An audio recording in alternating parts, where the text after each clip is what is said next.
Welcome to our channel. ఈరోజు కొంచెం డిఫరెంట్గా మ్యాగీని చేశాను, మీరు కూడా చూసేయండి. ఆయిల్ హీట్ అయినాక కట్ చేసి పెట్టుకున్న ఆనియన్స్ని వేసుకోవాలి. బాగా కుక్ అయ్యాక కట్ చేసి పెట్టుకున్న క్యారెట్స్, టమాటోస్, పచ్చిమిర్చి వేసుకోవాలి. సాల్ట్ ఇంకా కారం వేసి బాగా కలుపుకోవాలి. నెక్స్ట్ 2 ఎగ్స్ని పగలగొట్టి వేసుకోవాలి.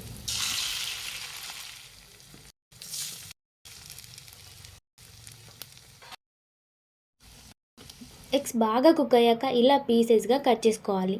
మసాలా పౌడర్ కూడా వేసి మ్యాగీకి సరిపోయేంత వాటర్ పోసుకోవాలి. అందులోనే మ్యాగీ మసాలా కూడా వేసాను. సాల్ట్ తక్కువగానే వేసుకోవాలి, ఎందుకంటే మ్యాగీ మసాలాలో ఆల్రెడీ సాల్ట్ ఉంటుంది కాబట్టి కొంచెం తక్కువ వేసుకోవాలి.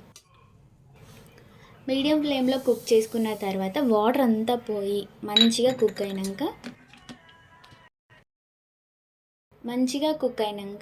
సర్వ్ చేసుకొని టొమాటో సాస్తో తింటే అద్దిరిపోతుంది. సో అంతే, ఇంకా వీడియో నచ్చితే సబ్స్క్రైబ్ చేయండి, లైక్ చేయండి, వీడియో ఎలా ఉందో కామెంట్ చేయండి. Thanks for watching, keep smiling, bye bye.